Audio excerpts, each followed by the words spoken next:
Is meat the answer? Result of quitting vegetarianism about a year ago. In February 2016, I quit eating meat. In other words, I went vegetarian. Retrospectively looking at that decision, it seems it was probably one which effects I neither now nor then have or had the capacity to fully understand or predict. In other words, I don't necessarily regret that choice. I had to go through that journey to now come out at the other end, but I might have avoided the one or the other downfall.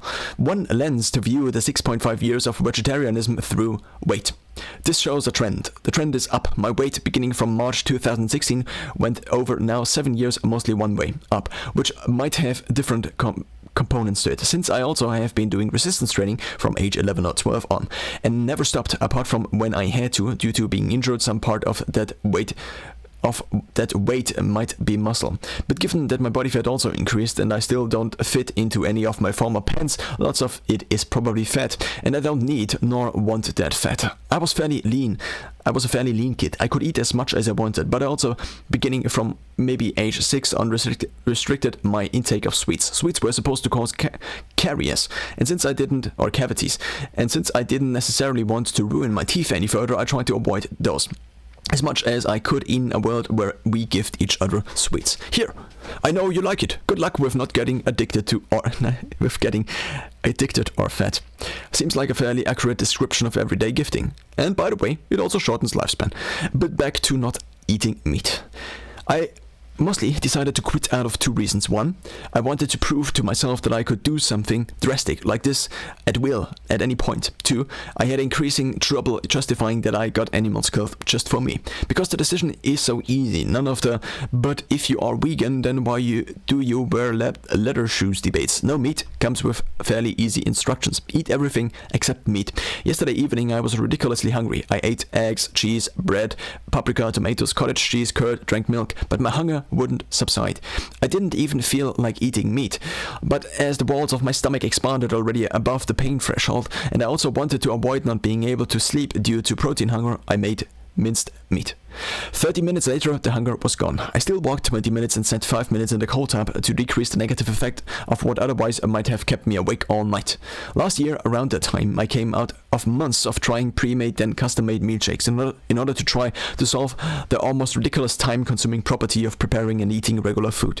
But as winter approached, two things happened. One, a neighbor of mine saw me coming back yet again from the grocery store. He saw vegetables, curd, a few nuts. "What do you eat?" he asked.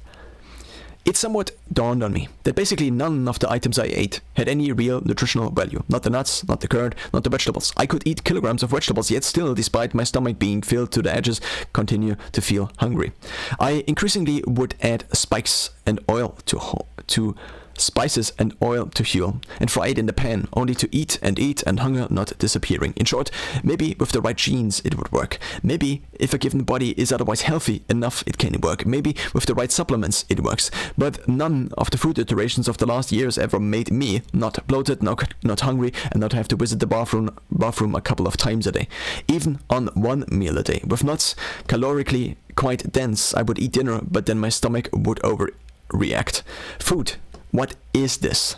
Eating meat, eggs, dairy, vegetables seems, if eaten in the right proportion, not cause bloating, over frequent bathroom visits or gassing. Additionally, there are probably hundreds of tiny observations and thoughts that ultimately made me rethink my 2016 decision, maybe only mentioning a few. If in a given diet one replaces calories with meat due to meat being mostly protein plus fat, one reduces carbs. Less carbs, less I need to really eat right now, otherwise the world is falling apart. Hunger. Less carbs, probably higher average ketone levels. Less carbs, and if assuming same caloric intake, not replacing carbs with just protein, less food volume. Therefore, lower average body weight due to lower food weight on average in the body, and so on and so forth. A few other notes.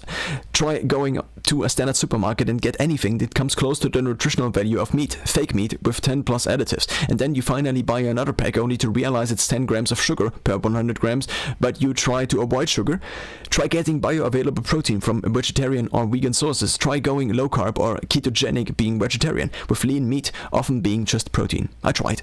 I even tried only eating whole. Eventually, cause unclear, my liver enzymes came out to be high and didn't go down for months. Maybe it's the plant protein, maybe it's creatine, maybe minoxidil, hair loss prevention, maybe it's turmeric or curcumin I took in order to suppress my immune system in order to be able to nose breathe in everyday life.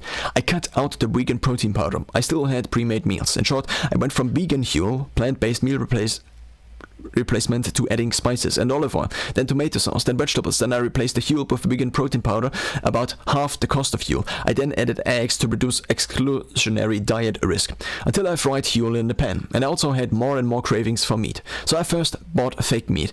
I had it every now and then, but mostly lacked proper nutritional value in addition to being too overpriced to become a staple item in my nutrition. A couple of months ago, after mostly having used tuna as a meat source, and my body heating up almost every time I ate meals with it, and my liver enzymes going through the roof, I again introduced more chicken, turkey, and also eventually minced meat. I could theorize all day why it seems to work better, but in the end I probably would still be incapable of grasping the complexity of a seemingly so simple decision like no meat.